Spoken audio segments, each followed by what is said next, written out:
So, last question for the day. Why have you chosen SM as career opportunity? So this question is going to be very specific and it's very individual point of view. And most of the questions we are trying to set the views from our side as reference. Again, it's an individual point of view. You can share the practical answers as part of every question. But here I'm just going to say from my point of view why I have selected Scrum Master and this role as my career opportunity, and what are the strengths I'm feeling about this. Okay, and this is one interesting question I feel for the day.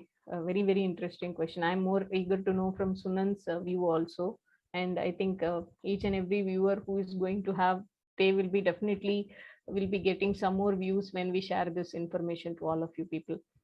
So this Scrum Master role, any role when we take in our career, I feel whatever the passion that we have and the passion whatever we are aligned to do with, like I have certain passion about my career, and the role that I will be doing also is aligned to match that passion, that your career will be so awesome. I always imagine the train track that what we have, where two parallel lines, right?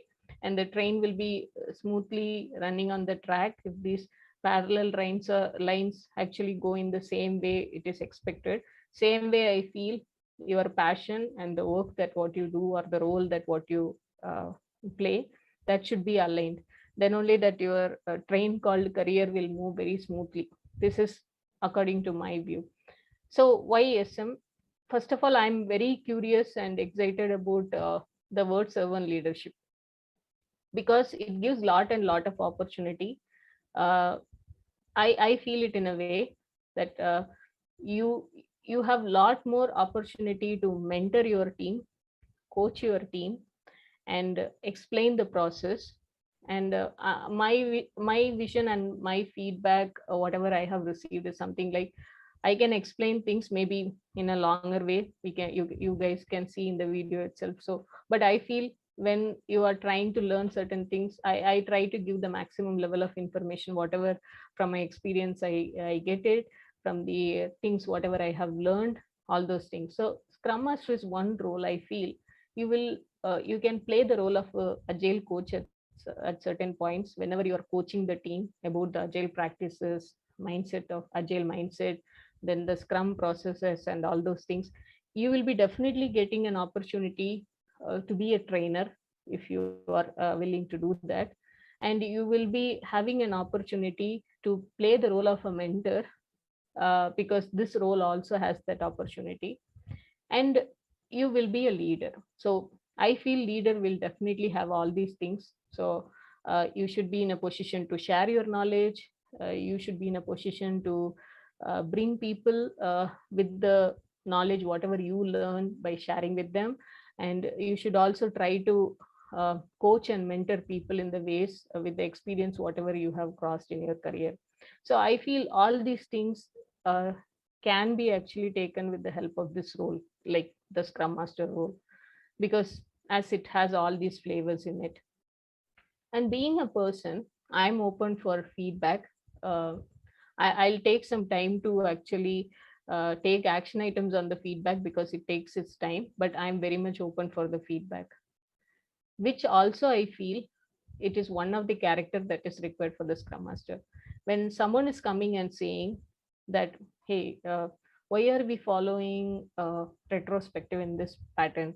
I feel why can't we follow this pattern? I have read somewhere. Can we change it and see? You should be open for that. It should not be like, okay, it is written on books.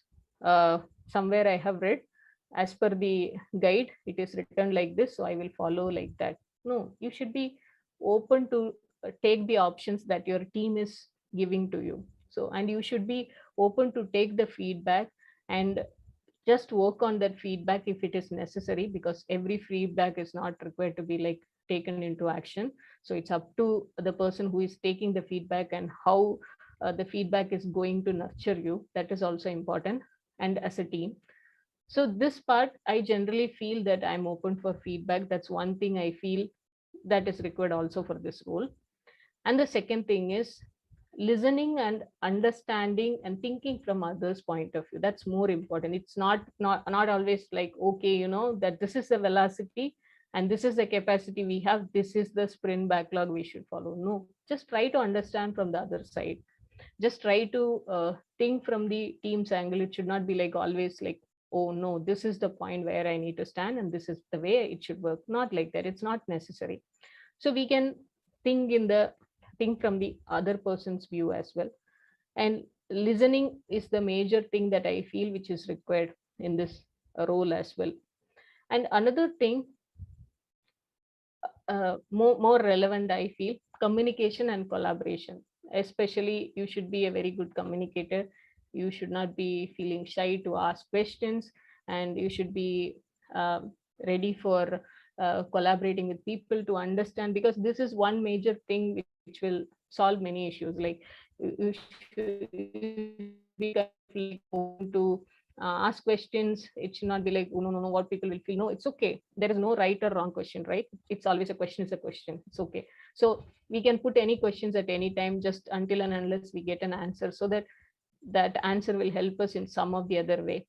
Okay, so I feel these are some things that I personally also have these kind of some what I can say, like behavioral style or something, which is helping me. So I feel what some role demand and what you have is actually matching, which is helping me to align it in a very better way, which actually helped me to pick this role in a very smooth fashion. And at the end of the day, I'm also like kind of completely satisfied and at peace doing the role what I'm playing. So that's the whole story of picking Scrum Master as my career opportunity. Over to you, Sunand. Great, Sylvie. Okay. So rather than giving answer to this question, like why I have chosen Scrum Master as a career opportunity, I want to highlight, I will take this opportunity to all the people who is watching this, who is about to be a Scrum Master or who are thinking to be Scrum Master. That okay, who can be a good Scrum Master? Like what are the minimum essential things to be a Scrum Master? I would like to highlight those things first. So if you ask me what makes a good Scrum Master, three things: communication, first thing; second thing is communication; third thing is communication. Guys, please understand this. 99.99% of time, Scrum Master are communicating. Either they are communicating within the team, with the important key stakeholders, to the top management, either they are communicating via chat, via email, face-to-face communication, on telephones. Our life is like that. We start with different events, meetings. We will participate in a lot of different stakeholder, meetings and all discussions. So if you are someone who is introvert, this is not the kind of job which you actually require. And there is nothing wrong in that. I have seen many techie guys who are a little bit introvert. Those people are very good in technical skills. They do a wonderful code, but when if someone is going to ask them, can you please explain this, or can you just talk about them, sometime they forgot, right? So if you are that kind of shy person, I don't think you should jump into this as a career, right? Nowadays it's very lucrative. There are a lot of demand in the market. People are just doing one or two certification and they just put it into the resume and they just jumping as a Scrum Master. But then later on you will struggle if you are that kind of person. Okay, so be careful what basically you are getting into. It's easy to in a way get a job because there are a lot of demand right now. So yeah, you may get a job if you're lucky enough. So that's the first thing. Other thing is, if you are good in teamwork, because if you are a Scrum Master, forget about the I word. You will not, you will never get a credit, honestly, for anything big. Or even if you are getting credit, you have to pass on that credit to your team. Okay. So if you are a Scrum Master, forget about the word I from your vocabulary. You have to delete the word I. It should be always we or a team. Okay. So it's a totally team focused role, right? And if you firmly believe in the 5 Scrum values, that is commitment, focus, openness, respect, and courage. Then only you will become a good Scrum Master. So if you are not good in fulfilling your commitments, if you are not focused enough in your job, if you're not open enough, if you're not transparent from within yourself to your upper management, to your stakeholders, to your team, this job is not for you. You should respect everyone, irrespective of someone is 2 years of experience or 20 years of experience. And the other important thing is courage. If something is wrong, it's wrong. You should do whatever it's take you to stop that thing. So you should be courageous enough to go and talk to anyone in the higher in the ladder, right? You should not stop yourself. If you know that you are right, you should please go and defend your team or yourself or anyone, right? So that is the key thing if you really want to be a scrum master. Other important thing is persistence. Get it done. That is your job.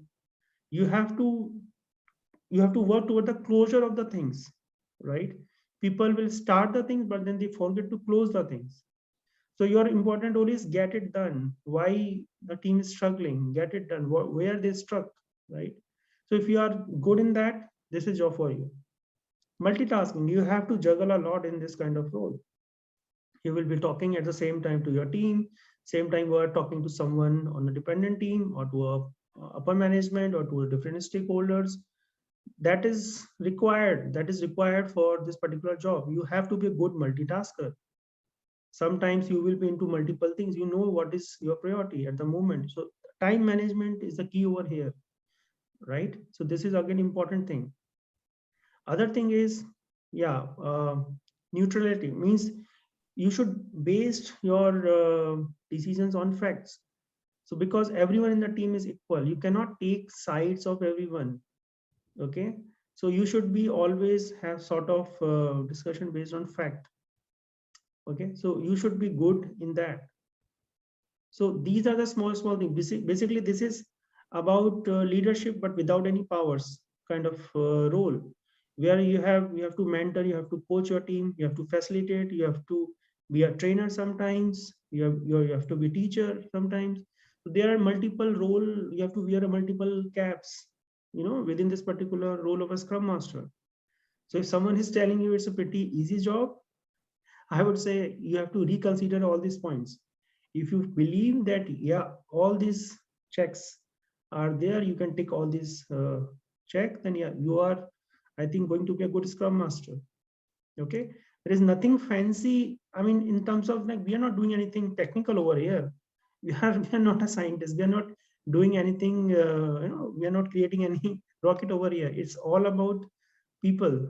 If you are good in your skills, people management, people collaboration, time management, stakeholder management, you will definitely going to do a good job as a scrum master, right? So ask this yourself, like whether this particular role is for you.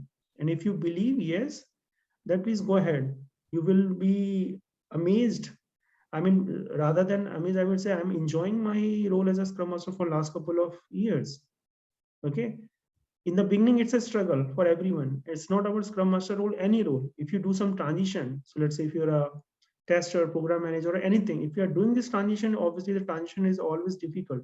But if you that time will be gone, right? 1 or 2 years of your initial struggle, then you will enjoy this role like anything. Okay, so yeah, this is my take on this question, Selvi. I hope I have given something. No, it's interesting to hear those views, whatever you mentioned, Sunand. It's very important because these points are really, really important and valid for everyone who actually try to become a Scrum Master. This is a Okay, good yeah. guide. Okay. Okay. So thanks, guys. I think you have definitely going to enjoy this series as long as I'm also now not well. Earlier, Sylvie is not well, but I think the show must go on. So that's the reason I'm not doing a lot of talking in this session. But yeah, anyway, with Sylvie, I don't have to talk anything. So that's always okay. So I have that liberty with Sylvie. So yeah, so that's okay. So thank you, guys, and please hit like. I'm not getting that much like. People are watching these videos and they are not hitting like. So it's not good. And yeah, Sylvie, your fan base is increasing day by day. So good, Sylvie, you are rocking. So keep rock and keep help us enlighten our viewers with your thoughts. It's always good to have you, Sylvie, in this kind of sessions. Thanks. Thank you so much, Sunat. And thanks for the opportunity that you have provided to connect with more people. And yeah, it's all about sharing and learning from everyone. Please keep pushing the questions in the comment section or maybe in the WhatsApp group what we have for collaboration. It will really help us in learning because we are also learning. It's not about we are trying to share our views that you can take it as reference. That's what we always say. Yeah. And the last two questions we have taken from our viewer from our previous third session. So if you have a questions, please put it over here and we will definitely going to take them in our upcoming sessions. So thank you guys. See you next time. Thanks, Sylvie. One more time. Thank you so much. Thanks, everyone. Thanks. Bye. Bye.